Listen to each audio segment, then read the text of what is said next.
নমস্কার, রান্নাঘরে রাজশ্রীতে আপনাদের সকলকে স্বাগত জানাই। আজ আমি আপনাদেরকে বানিয়ে দেখাবো ছানার জিলাপি। তাহলে এবার শুরু করি। এর জন্যে ছোট হাফ বাটি সুজি নিয়েছি। সুজিটা মিক্সিতে খুব ভালো করে গুঁড়ো করে নিয়েছি।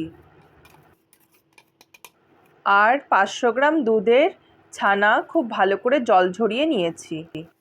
ছানাটাকে খুব ভালো করে চটকে নিচ্ছি। এবার গুঁড়ো করে রাখা সুজিটা এর মধ্যে দিয়ে দিলাম।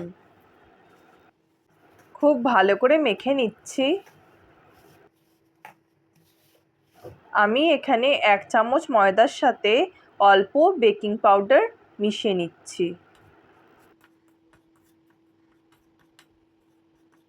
হাফ চামচ ঘি দিলাম। এরপর মেশানো ময়দা আর বেকিং পাউডারটা দিয়ে দিলাম। খুব ভালো করে মেখে নিচ্ছি। 1 চামচ কর্নফ্লাওয়ার দিলাম।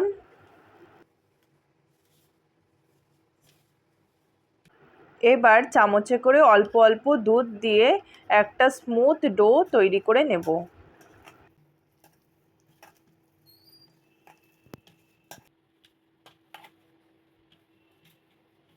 হয়ে গেছে।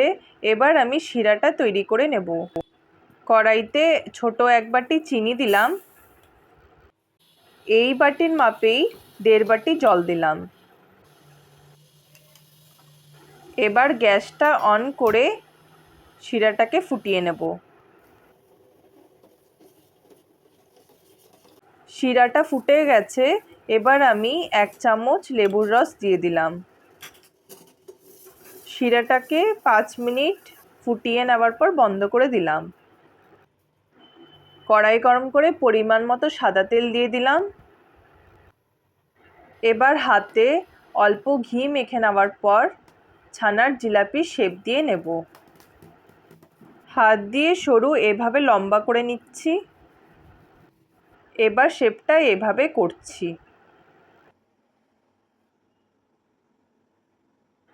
হয়ে গেছে। এবার রেখে দিলাম। এভাবে সবগুলো করে নেব। তেলটা অল্প গরম হয়ে গেছে। এবার ছানার জিলাপিগুলোকে দিয়ে দিলাম।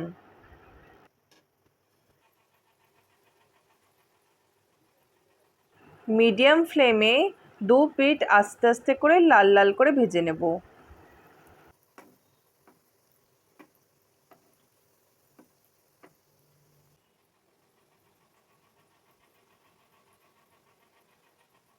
ভাজা হয়ে গেছে।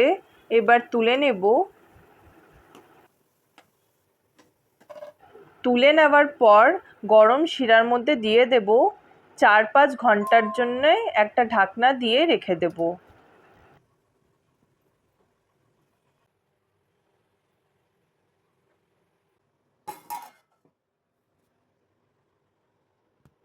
পাঁচ ঘন্টা পর ঢাকনাটা তুলে নিলাম।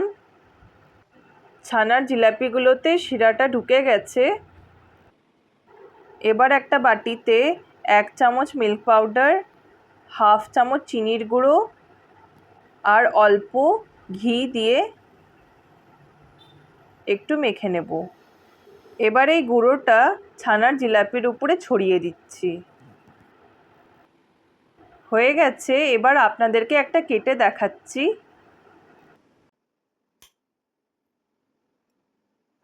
আমার এই রেসিপিটি যদি আপনাদের ভালো লেগে থাকে তাহলে প্লিজ লাইক আর সাবস্ক্রাইব করে দিয়েন।